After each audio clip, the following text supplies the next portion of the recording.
ನಮಸ್ಕಾರ ಸ್ನೇಹಿತರೆ, ನಮ್ಮ ಯೂಟ್ಯೂಬ್ ಚಾನಲ್ಗೆ ಸ್ವಾಗತ. ಇಂದಿನ ಈ ಸಂಚಿಕೆಯಲ್ಲಿ ಕರ್ನಾಟಕ ಉಚ್ಚ ನ್ಯಾಯಾಲಯದಲ್ಲಿ ಹೊರಡಿಸಿರುವ ಅಧಿಸೂಚನೆಯ ಬಗ್ಗೆ ಸಂಪೂರ್ಣವಾಗಿ ತಿಳಿದುಕೊಳ್ಳೋಣ. ಅಧಿಸೂಚನೆಯ ದಿನಾಂಕ 11ನೇ ಆಗಸ್ಟ್ 2026.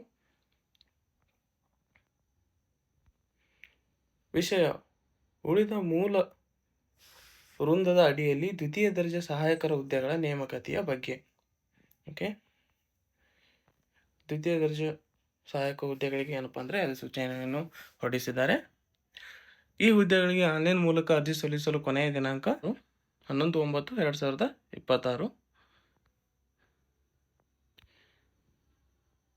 ಈ ಕೆಳಗಿನ ವಿವರಿಸಿರುವಂತೆ ಕರ್ನಾಟಕ ಉಚ್ಚ ನ್ಯಾಯಾಲಯ ಬೆಂಗಳೂರು ಇಲ್ಲಿ ದ್ವಿತೀಯ ದರ್ಜೆ ಸಹಾಯಕರ ಹುದ್ದೆಗಳಿಗೆ ಉಳಿದ ಮೂಲ ವೃಂದದ ಅಡಿಯಲ್ಲಿ ನೇರ ನೇಮಕಾತಿ ಮೂಲಕ ಭರ್ತಿ ಮಾಡಲು ಅರ್ಹ ಅಭ್ಯರ್ಥಿಗಳಿಂದ ಆನ್ಲೈನ್ ಮೂಲಕ ಅರ್ಜಿಗಳನ್ನು ಆಹ್ವಾನಿಸಲಾಗಿದೆ. 13/8/2026 11/9/2026 ರಾತ್ರಿ 11:59 ಕರ್ನಾಟಕ ಉಚ್ಚ ನ್ಯಾಯಾಲಯದ ಅಧಿಕೃತ ವೆಬ್ಸೈಟ್ನಲ್ಲಿ ಒಂದು ಲಿಂಕನ್ನು ಕೊಟ್ಟಿರ್ತಾರೆ. ಆ ಲಿಂಕ್ ಮೂಲಕ ನೀವು ಅರ್ಜಿಯನ್ನು ಸಲ್ಲಿಸಬಹುದಾಗಿದೆ. ಹುದ್ದೆ: ದ್ವಿತೀಯ ದರ್ಜೆ ಸಹಾಯಕರು. ಒಟ್ಟು ಹುದ್ದೆಗಳ ಸಂಖ್ಯೆ ಎಷ್ಟಪ್ಪ ಅಂದರೆ 18 ಹುದ್ದೆಗಳು ಖಾಲಿ ಇವೆ. ವೇತನ ಶ್ರೇಣಿ 25,500ರಿಂದ 81,100ವರೆಗೆ ಮತ್ತು ಲೆವೆಲ್ 4 ಮತ್ತು ಇತರೆ ಭತ್ಯೆಗಳು ದೊರೆಯುತ್ತವೆ.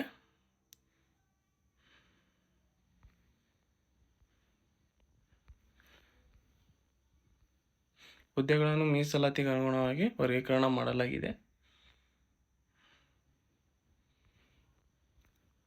ವಿದ್ಯಾರ್ಹತೆ: ಈ ಹುದ್ದೆಗಳಿಗೆ ಅರ್ಜಿಯನ್ನು ಸಲ್ಲಿಸಲು ಏನು ವಿದ್ಯಾರ್ಹತೆ ಹೊಂದಿರಬೇಕಪ್ಪ ಅಂದರೆ ಅಭ್ಯರ್ಥಿಗಳು ಯಾವುದೇ ಮಾನ್ಯತೆ ಪಡೆದ ವಿಶ್ವವಿದ್ಯಾಲಯದಿಂದ ವಿಜ್ಞಾನ, ಕಲೆ, ವಾಣಿಜ್ಯ, ವ್ಯವಹಾರ ನಿರ್ವಹಣೆ, ಕಂಪ್ಯೂಟರ್ ಅಪ್ಲಿಕೇಶನ್, ವ್ಯವಹಾರ ಆಡಳಿತ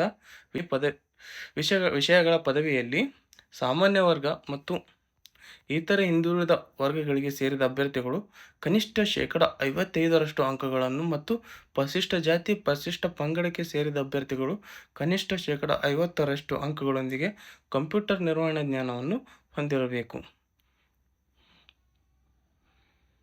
ಅಂದರೆ ಪದವಿಯಲ್ಲಿ ಸಾಮಾನ್ಯ ವರ್ಗದ ಅಭ್ಯರ್ಥಿಗಳು 55% ಏನಪ್ಪ ಅಂದರೆ ಅಂಕಗಳು ಗಳಿಸಿರಬೇಕು. ಅದೇ ರೀತಿ ಪರಿಶಿಷ್ಟ ಜಾತಿ ಪರಿಶಿಷ್ಟ ಪಂಗಡಕ್ಕೆ ಸೇರಿದ ಅಭ್ಯರ್ಥಿಗಳು ಕನಿಷ್ಠ 50% ಏನಪ್ಪ ಅಂದರೆ ಅಂಕಗಳು ಪಡೆದಿರಲೇಬೇಕು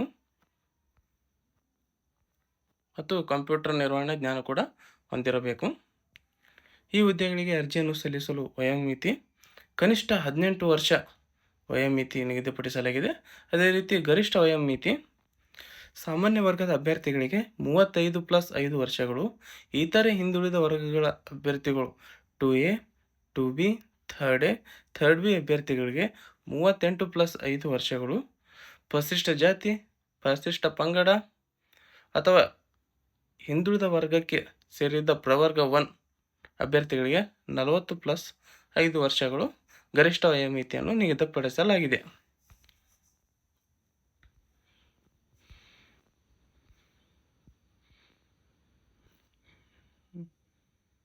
ಅಭ್ಯರ್ಥಿಗಳಿಗೆ ನಿಗದಿಪಡಿಸಿದ ಶುಲ್ಕ: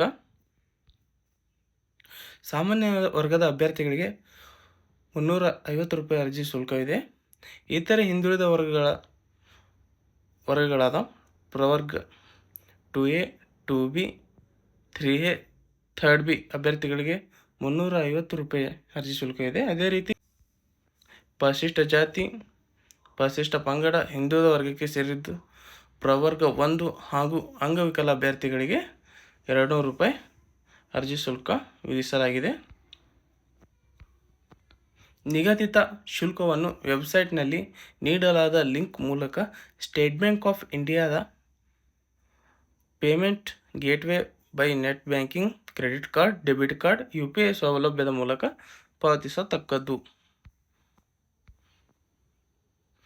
ಶುಲ್ಕ ಪಾವತಿಸದ ಅಭ್ಯರ್ಥಿಗಳ ಅರ್ಜಿಗಳನ್ನು ತಿರಸ್ಕರಿಸಲಾಗುವುದು ಮತ್ತು ಒಮ್ಮೆ ಪಾವತಿ ಮಾಡಿದ ಶುಲ್ಕವನ್ನು ಮರುಪಾವತಿ ಮಾಡಲಾಗುವುದಿಲ್ಲ. ಆದ್ದರಿಂದ ಎಲ್ಲ ಮಾಹಿತಿಗಳನ್ನು ಖಾತ್ರಿಪಡಿಸಿಕೊಂಡು ಅರ್ಜಿ ಸಲ್ಲಿಸತಕ್ಕದ್ದು.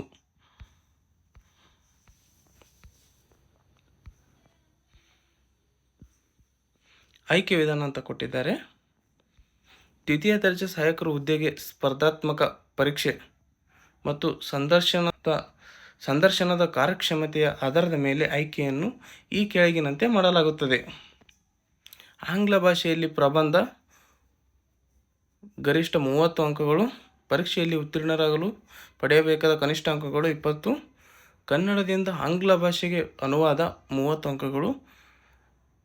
ಪಡೆಯಬೇಕಾದ ಕನಿಷ್ಠ ಅಂಕಗಳು 20. ಸಾಮಾನ್ಯ ಜ್ಞಾನ ಪರೀಕ್ಷೆ ಗರಿಷ್ಠ ಅಂಕಗಳು 20. ಪಡೆಯಬೇಕಾದ ಕನಿಷ್ಠ ಅಂಕಗಳು 10. ಸಂದರ್ಶನ 20 ಅಂಕಗಳನ್ನು ಒಳಗೊಂಡಿದ್ದು ಪಡೆಯಬೇಕಾದ ಕನಿಷ್ಠ ಅಂಕಗಳು 10. ಒಟ್ಟು 100 ಅಂಕಗಳ ಅರ್ಹತಾ ಪರೀಕ್ಷೆ ಇರುತ್ತದೆ.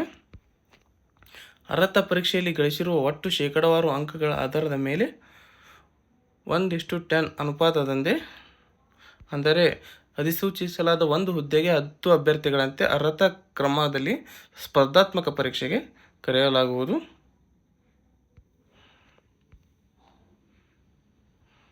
ಟಿಪ್ಪಣಿ: ಅರ್ಹತಾ ಪರೀಕ್ಷೆಯಲ್ಲಿ 2 ಅಥವಾ ಹೆಚ್ಚಿನ ಅಭ್ಯರ್ಥಿಗಳು ಒಟ್ಟು ಅಂಕಗಳ ಶೇಕಡಾವಾರು ಸಮಾನತೆಯನ್ನು ಪಡೆದಿದ್ದರೆ ಅಂತಹ ಅಭ್ಯರ್ಥಿಗಳ ವಿಷಯದಲ್ಲಿ ಅರ್ಹತೆಯನ್ನು ವಯಸ್ಸಿನ ಆಧಾರದ ಮೇಲೆ ನಿಗದಿಪಡಿಸಲಾಗುತ್ತದೆ. ಸ್ಪರ್ಧಾತ್ಮಕ ಪರೀಕ್ಷೆಯಲ್ಲಿ ಯಶಸ್ವಿಯಾದ ಅಭ್ಯರ್ಥಿಗಳನ್ನು ಅರ್ಹತೆಯ ಕ್ರಮದಲ್ಲಿ ಅಧಿಸೂಚಿಸಿರುವ ಖಾಲಿ ಹುದ್ದೆಗಳ ಸಂಖ್ಯೆಗೆ 5 ಪಟ್ಟು ಅಭ್ಯರ್ಥಿಗಳನ್ನು ಸಂದರ್ಶನಕ್ಕೆ ಕರೆಯಲಾಗುವುದು. ಅಂದರೆ ಸ್ಪರ್ಧಾತ್ಮಕ ಪರೀಕ್ಷೆಯಲ್ಲಿ ಯಾರು ಯಶಸ್ವಿಯಾಗಿರ್ತಾರೆ ಅವರಿಗೆ ಏನಪ್ಪ ಅಂದರೆ ಒಂದು ಹುದ್ದೆಗೆ 5 ಅಭ್ಯರ್ಥಿಗಳಂತೆ ಸಂದರ್ಶನಕ್ಕೆ ಕರೆಯಲಾಗುತ್ತದೆ.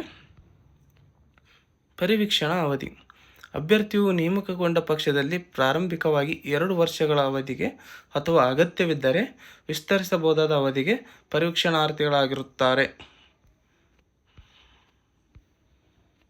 ಆನ್ಲೈನ್ ಅರ್ಜಿಯನ್ನು ಸಲ್ಲಿಸುವ ಮೊದಲು ಅಭ್ಯರ್ಥಿಗಳಿಗೆ ಸೂಚನೆಗಳನ್ನು ಕೊಟ್ಟಿದ್ದಾರೆ. ಅವುಗಳನ್ನು ಸಂಪೂರ್ಣವಾಗಿ ಓದಿಕೊಳ್ಳಿ.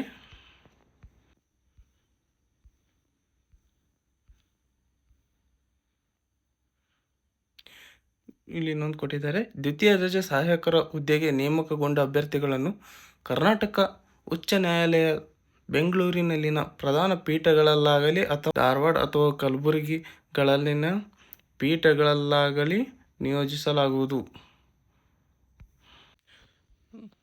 ಇಷ್ಟೇನಪ್ಪ ಅಂದರೆ ಕರ್ನಾಟಕ ಉಚ್ಚ ನ್ಯಾಯಾಲಯದಲ್ಲಿ ಹೊರಡಿಸಿರುವ ದ್ವಿತೀಯ ದರ್ಜೆ ಸಹಾಯಕರ ಹುದ್ದೆಗಳ ಅಧಿಸೂಚನೆಯ ಬಗ್ಗೆ ಮಾಹಿತಿ. ಇದೇ ಥರ ಉದ್ಯೋಗ ಮಾಹಿತಿಗಾಗಿ ನಮ್ಮ ಯೂಟ್ಯೂಬ್ ಚಾನಲ್ ಆದ LR ಗೌರ್ಮೆಂಟ್ ಜಾಬ್ ಅಪ್ಡೇಟ್ ಚಾನಲ್ಗೆ ಲೈಕ್ ಮಾಡಿ, ಶೇರ್ ಮಾಡಿ ಮತ್ತು ಸಬ್ಸ್ಕ್ರೈಬ್ ಮಾಡಿ. ಧನ್ಯವಾದಗಳು.